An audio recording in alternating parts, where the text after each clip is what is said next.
Lance Naik محمد محفوظ شہید کے یوم شہادت پر مسلح افواج کا خراج عقیدت، فیلڈ مارشل عاصم منیر اور ایئر چیف کی جانب سے عظیم شہید کو سلام۔ آئی ایس پی آر کے مطابق لانس نائک محمد محفوظ شہید نے 71 کی جنگ میں بے مثال بہادری کا مظاہرہ کیا۔ ان کی قربانی جرت اور حب الوطنی کی روشن مثال ہے۔ محمد محفوظ شہید کی قربانی قوم اور افواج کے لیے مشعل راہ ہے۔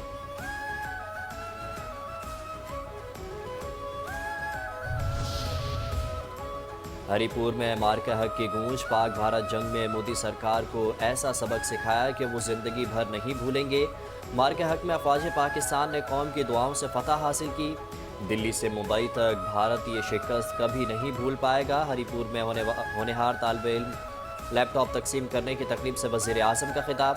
شہباز شریف کا ہری پور میں دانش اسکول کی تعمیر کا اعلان، کہا پاکستانی معیشت منچدار سے نکل آئی ہے، ماضی کے فیصلوں سے سیکھ کر مستقبل کی تیاری کرنی ہے۔ پاکستان میں ترقی جادو ٹونے سے نہیں محنت سے ہوگی، قوم اکٹھی ہوگی تو پاکستان کی ترقی کی رفتار کوئی نہیں روک سکے گا۔ چاروں صوبے مل کر ترقی کریں گے تو پاکستان عظیم بنے گا۔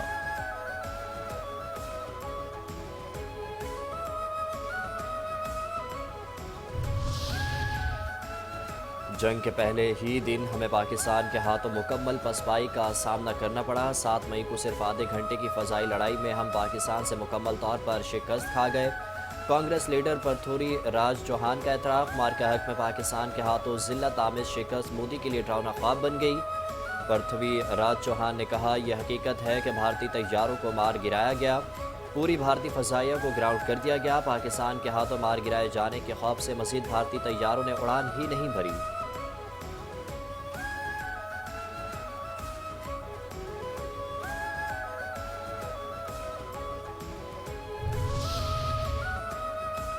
زیر سمندر کامیابی، بحری سنگ میل عبور، پاک نیوی کی چوتھی آبدوز غازی کی چین میں رونمائی۔ چوانگ لیویز پر لانچنگ کے ساتھ پاک بحریہ نے ایک اور سنگ میل عبور کر لیا۔ آئی ایس پی آر کے مطابق حکومت پاکستان نے ہنگور کلاس کی 8 آبدوزوں کے حصول کے لیے چین کے ساتھ ایک معاہدے پر دستخط کیے۔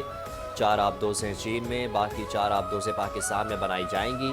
یہ آبدوزیں جدید ہتھیاروں اور سینسر سے لیس ہوں گی۔ آبدوزیں طویل فاصلے سے اہداف کو نشانہ بنانے کی صلاحیت رکھتی ہیں۔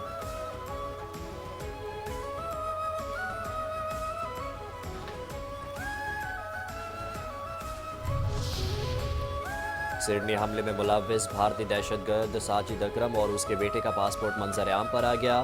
بھارتی نژاد دہشت گرد ساجد اکرم کا پاسپورٹ بھارتی ایمبیسی نے 24 فروری 2022 کو 10 سال کے لیے جاری کیا۔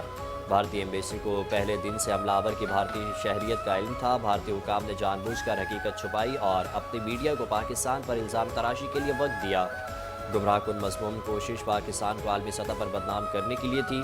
گارڈین کے مطابق آسٹریلیا نے 2020 میں بھارتی خفیہ ایجنسی را کے 2 اہلکاروں کو ملک بدر کر دیا تھا۔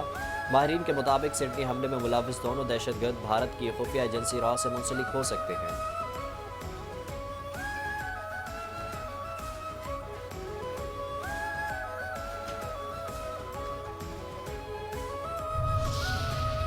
تم پر فرد جرم عائد کی جاتی ہے۔ آسٹریلیا میں بونڈائی بیچ پر حملے کے دوران زخمی ہونے والے حملہ آور پر فرد جرم عائد۔ حملہ آور پر دہشت گردی سمیت 59 الزامات عائد کیے گئے۔ 24 سالہ ملزم نوید اکرم پولیس سے فائرنگ کے تبادلے میں زخمی اور والد ساجد اکرم ہلاک ہو گیا تھا۔ حملے کے دوران مارا گیا ملزم ساجد اکرم کا تعلق بھارت کے شہر حیدرآباد سے ہے۔ بھارتی پولیس کے مطابق ساجد نے آسٹریلیا منتقل ہونے کے بعد 6 بار بھارت کا دورہ کیا۔ بونڈائی بیچ پر باپ بیٹے کی فائرنگ سے 15 افراد ہلاک اور 30 سے زائد زخمی ہوئے تھے۔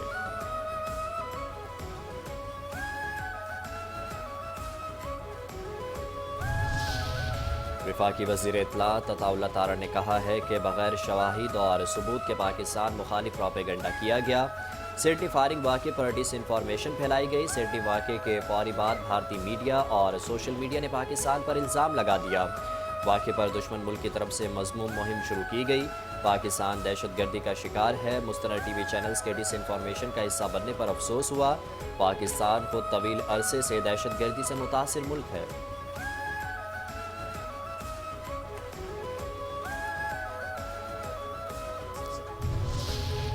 نقاب کھینچنے کی ہمت کیسے کی؟ خاتون ڈاکٹر کا نقاب کھینچنے پر بھارتی وزیر اعلیٰ کے خلاف مقدمہ درج۔ لکھنؤ میں سماجی وادی پارٹی کی رہنما سمیہ رانا نے وزیر اعلیٰ نتیش کمار کے خلاف مقدمہ درج کروایا۔ انسانی حقوق کی عالمی تنظیم ایمنسٹی انٹرنیشنل انڈیا کا کہنا ہے کہ کسی عوامی عہدیدار کی جانب سے کسی خاتون کا حجاب یا نقاب زبردستی ہٹانا عورت کی عزت، شناخت اور ذاتی آزادی پر سنگین حملہ ہے۔ ایسے اقدامات نہ صرف خواتین کے بنیادی حقوق کی خلاف ورزی ہیں، معاشرے میں خوف اور عدم تحفظ کے ماحول کو بھی فروغ دیتے ہیں۔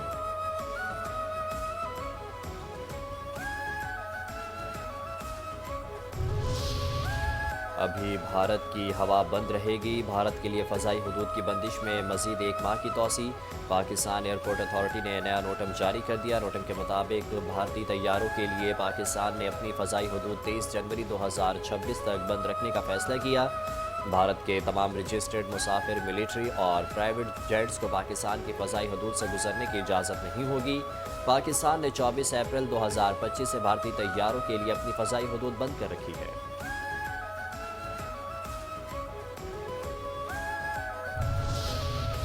ٹرانسپورٹ کا پہیہ گھومے گا، ختم ہڑتال، حکومت اور ٹرانسپورٹرز کے درمیان مذاکرات کامیاب۔ گوڈز ٹرانسپورٹرز ایسوسی ایشن کا ملک بھر میں ہڑتال ختم کرنے کا اعلان۔ صدر ملک شہزاد نے کہا، ہمارے تمام مطالبات مان لیے گئے ہیں، حکومت نے جو وعدے کیے ہیں اس بنیاد پر ہڑتال ختم کر رہے ہیں۔ ٹرانسپورٹرز نے بھاری جرمانے میں کمی، گاڑیوں کے لوڈ میں اضافے سمیت دیگر رعایتیں مانگی تھیں۔ گوڈز ٹرانسپورٹرز کی ہڑتال سے کراچی بندرگاہ پر کام بری طرح متاثر رہا۔ ہڑتال کی وجہ سے سروں تک خام مال کی رسائی معطل ہو گئی تھی۔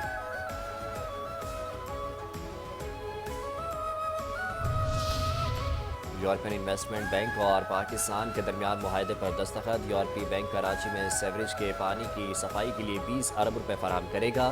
معاہدے کی تقریب یورپی یونین کے دارالحکومت برسلز میں منعقد ہوئی۔ اعلامیے کے مطابق معاہدے کے تحت کراچی میں پانی کی صفائی کے اہم مراکز کی بحالی اور تعمیر کی جائے گی۔ اس منصوبے سے صاف پانی کی فراہمی میں نمایاں اضافہ ہوگا۔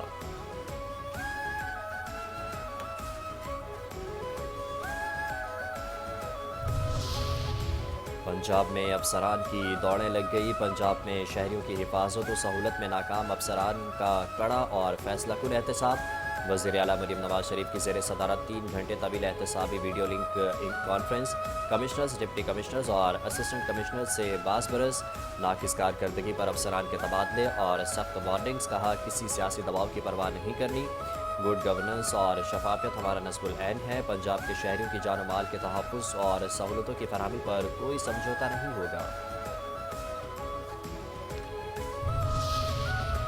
Police in action. سندھ اور پنجاب پولیس کا گھوٹکی کی تحصیل اوباڑوں میں مشترکہ آپریشن۔ کچا کراچی کے علاقے میں 3 ڈاکو مارے گئے۔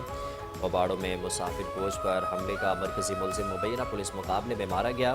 پنجاب حکومت کی جانب سے ہلاک ڈاکو کے سر کی قیمت 50 لاکھ روپے مقرر تھی۔ ڈاکو کے متعدد ٹھکانوں کو مسمار کر دیا گیا۔